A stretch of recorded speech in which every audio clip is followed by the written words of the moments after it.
Hello guys, it's Ebird Online again, and I'm here with another review from Before the 90 Days. This is Season 4, Episode 5, Our Lips Are Sealed, and today I'm going to be reviewing Avery and Ash and Big Ed and Rose. So first up we're going to tackle Avery and Ash. If you haven't done so already, please don't forget to click the red button and subscribe to my channel. And don't forget to follow me on Twitter at mbird99. So we first see Avery and Ash in bed in the morning, and they're obviously post-coital, and they make it extremely clear that they slept together. And Ash is smiling like a Cheshire cat, and is clearly extremely pleased with himself. I've no idea why. It's only Avery. And Avery giggles and tells us, "I didn't go straight to bed." And I think Avery said something to Ash like, "Did you enjoy it?" or something, and Ash had to say, "What, the first time or the second time?" Ash, according to you, you've been waiting for this moment for 9 months. If all you can manage is twice, please don't expect us to act as if you're a G. And Ash says, "Yes, it was a good connection. In fact, there was a lot of connection." Guys, Ash is absolutely hilarious, and if Mrs. Rona ever gets hold of me, I pretty much think he can take over this channel. He's got the kind of wit that we need. And then Avery tells us, "It's better than anything I've ever had in my entire life." Ooh, that's one baby daddy dig out if I ever heard it. But then you can tell there's been something on Avery's mind, and she says to Ash, "Do you think your brother would like me?" And Ash says, "Who doesn't like you?" Avery, do you want the short list or the long list? I've had several people this week slide into my DMs to tell me what an awful human being you are. So Ash, if you ever did want to know who doesn't like Avery, slide into my DMs and I'll give you a list. Then they decide to make a salad together. Oh, how romantic. And Avery tells Ash she's going to make the salad all artsy. Why, Avery? Surely you should just make sure it tastes good. But Ash seems pretty happy with that. Why? Because both of you are the same. Style over substance. But it's this part of the review that I want you guys to take real notice of. So Avery asks Ash a series of questions, and with each question we can all tell that Ash had no intention of answering them properly.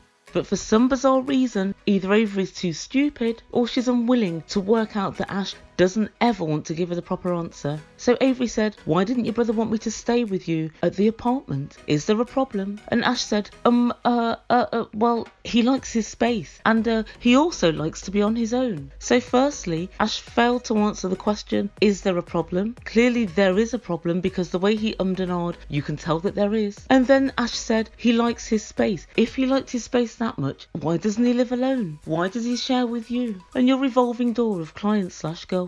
Yes, there's a problem, but for some bizarre reason Ash doesn't want to admit it. And then Avery said, "Is there any problem or any issue concerning the fact that I live in America?"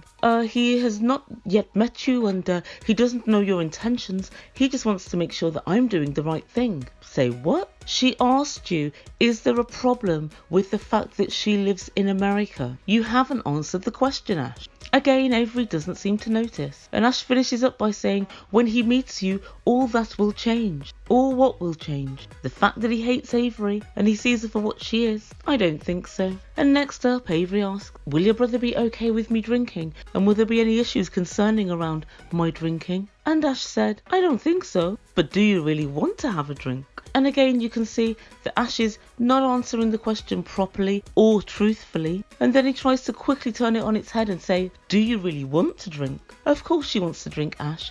All drinkers want to drink. That's why we do it. We like to drink. And then Avery tells us that she's a pisshead and a weed smoker, and that Antish, Ash's brother, isn't. And she's very worried about this. And she says, I just want to be open and authentic, and Antish needs to see the real me. Avery, no he doesn't. But then Ash said, well, thanks for sharing that with me. Thanks for sharing that. So yet again, we're getting these autopilot responses. And then Avery says, you always have the perfect answer. Avery, have you heard any of the answers to the past 4 questions that you've asked? If that's what's perfect to you, you've got some serious issues. And then Avery says, it's like you're coaching me. Avery, the Ebird would like to coach you. I'd like to teach you how to use your brain, how to see what's right in front of you, how to analyse. And so next up we see them with their meeting with Antish. And it's in a bar, and Antish walks in, and he looks for all the world like he doesn't want to be there. And looking at his face, I think he wants to be watching this whole exchange even less than I do. And he's sitting there and he looks just like he doesn't like Avery. And then Antish asked her about the breakup. And he said every so often you guys break up. And then one day my brother came to me and said, Avery's not talking to me and you hadn't spoken to him 4 days. What's all that about? "Oh, Antish, not speaking to people for a few days is literally nothing. And also, I don't buy this whole scene because I know for a fact that if Ash is the gallist that everybody thinks that he is, if Ash sees so many women all the time, I don't believe for the 9 months that he's been seeing Avery, he hasn't slept with anybody else. The florist certainly seems to think that he's running hot. And I think if he hadn't been doing anything, the florist would have said, yeah, he was in here all the time before, but for the last 9 months, I haven't seen hide nor hair of him. He didn't say that now, did he? He just said, he's my best customer by a country mile. So Antish has probably seen Ash in and out of that apartment with different women. But now he's giving Avery the large one about breaking up with him for a few days. Antish, it's none of your damn business. And Avery explained, it's because I was on the other side of the world and I had to get my head around what Ash does for a living. What, you mean him being a confidence trickster? And then Antish said, what about the children? What about you guys living on the other side of the world? And Avery said, well, I know that Ash has a son, but he's expressed to me that there will be no issues with his ex-wife. And Antish gives a very heavy eye roll. And apparently these brothers have some sort of a thyroid problem, so I'm guessing that eye rolls are even more difficult and arduous. But nevertheless, Antish puts his back into it and gives the heaviest eye roll that I've seen on this season so far. And then Ash quickly intercepted and he said, the future's gonna tell us with time how these things are gonna pan out, I guess. So in other words, you haven't spoken to your ex-wife about taking your son to the other side of the world, and if you were to speak to her, she'd have a massive problem. And then, just to back me up, Antish says virtually the same thing to camera, to the producers. And that's where we leave these guys this week. So in a nutshell, Antish thinks that Avery ain't ish. Ash is an even bigger liar than I thought he was last week, and that was pretty big. And Ash's ex-wife has no intention of letting him disappear off with their kid. So guys, let me know what you think. When do you think that Avery's going to wake up and smell the coffee? Or is she?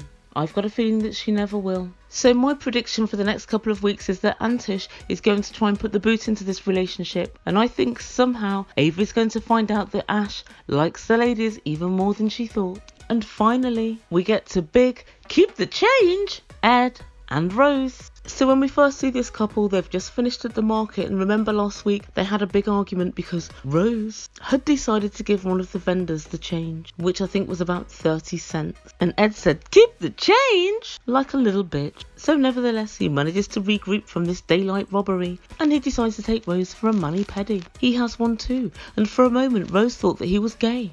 And she began to rejoice, but it was all a little premature, because then he had something to ask her. Rose, I want to ask you about your Facebook friends. Not this again, Ed. So they were sitting in the chair, getting their feet done, and Ed asked, are any of them your ex-boyfriends? No. And Ed reminds us that he wants to get engaged to Rose, but before he does so, he wants to make sure that he knows everything about her past. And he said, when was your last ex-boyfriend? And Rose said, I block him on Facebook, I don't know. But I think she thought he meant, where is your last ex-boyfriend? And so then Ed suddenly went, oh, so you did meet him on Facebook then? But you said that none of your ex-boyfriends have ever been one of the 4,000 friends on Facebook. And then Rose said, on Facebook only you. And then Ed said, so you did meet him on Facebook? And she said, yes, but now he's blocked. And then he said, since we've been dating, have you been faithful? Yes. And then Rose said, I don't want to talk about the past, I just want to look into the future. And then Ed says, I could be her way out. I could support her and her son, and then she could leave me.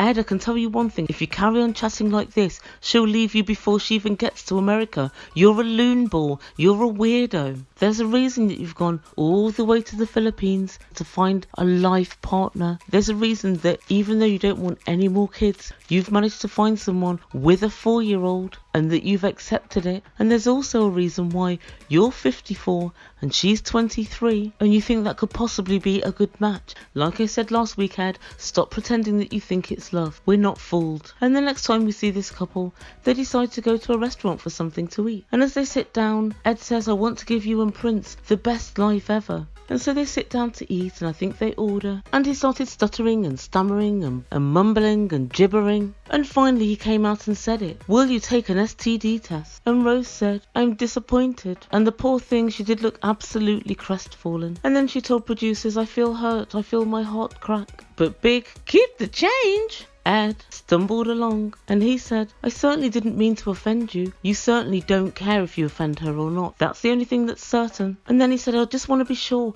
that you don't sleep around. And guys, I actually don't think it's anything to do with that. I think that he's a germaphobe, and we all know that an STD test isn't going to tell you if she sleeps around. It's only going to tell you if she's ever caught an STD. Well, she might have slept with one person and caught an STD, or 1,000 people and not have anything. But anyway, quick as a flash, Rose said, you have a test too. And he said, no, I'm not happy taking a test here. I will in the USA, but not in the Philippines. And she says, well, if I take one first, it's unfair. And again, Ed's being ridiculous. I've just been onto Google and had a look at hospitals in Manila, and they look like hospitals anywhere else. Nice and clean. I'm sure they're going to take a syringe out of a nice sealed packet and take his blood. Ed's acting as if they're going to walk down to the nearest hobo centre and pull a needle out of the arm of a junkie. He said, why won't you talk about your past? If you don't, then I don't want to move forward with this relationship. And Rose bursts into tears, and Ed gets up from the table and just runs out. And it looks for all the world like Rose's plans to move to America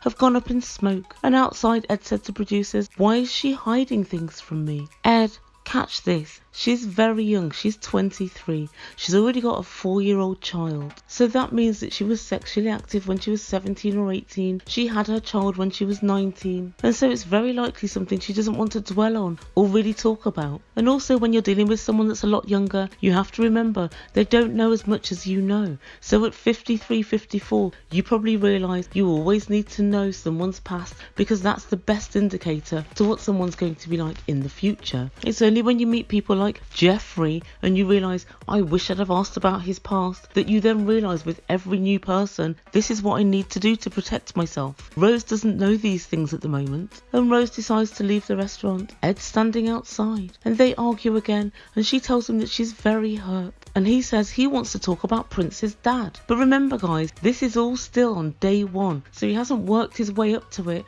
or worked his way round the conversation. He's just straight in there. And she says, I met him 4 years ago. We then split up. He then found another girl. He's had another baby. I don't speak to him. I don't even know where he is. And then he said, have you been out with anyone since then? And she said no. And he said, that's all I wanted to know. If that's all you wanted to know, Ed, you could have asked those 2 questions and she would have answered you. You want a rundown of every single person she's ever slept with, everyone she's ever spoken to, and you want to do all of this on day one. I'm the nosiest biatch I know, and even I don't ask all those questions on day one. Even I know how to worm it into the conversation. Ed really is a bloody imbecile. Anyway, by this point, Rose is crying so much and she's so upset that Ed says, I'll book you into a different hotel, and he puts her into a taxi, and as she goes he says, for what it's worth, I'm sorry. And then afterwards he says to producers, I do not believe in love. And at this point I honestly think that Ed should give Rose a couple of £100 and make his way back home. These two aren't supposed to be together. They're on a completely different trajectory,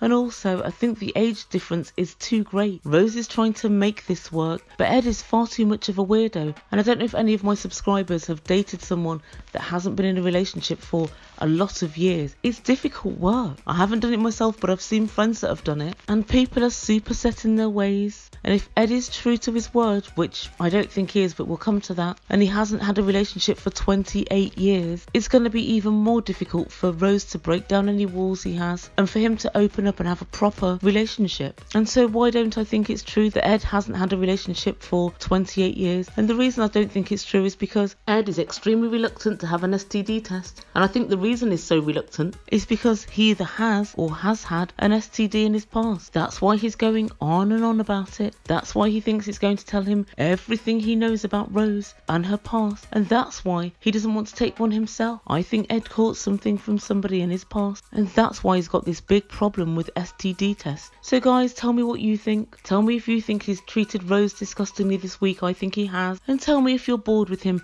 consistently pretending, I love her and I want the best for her. No, you don't. You want a good looking young companion. You want the best for you and to help hell with what Rose wants. And let's be real, you keep saying she's lying to me. She's lying about her ex-boyfriend being on Facebook. You're lying. You're lying by not telling her that you don't want any more kids. That's a far bigger lie. But you don't seem to care about that now, do you? Thank you so much for listening. Please put your comments down below on what you think to Ed. And thank you so much for listening. If you haven't already, press subscribe. Just press that red button and make Ebird a very happy Ebird. And I'll see you soon. Ciao for now.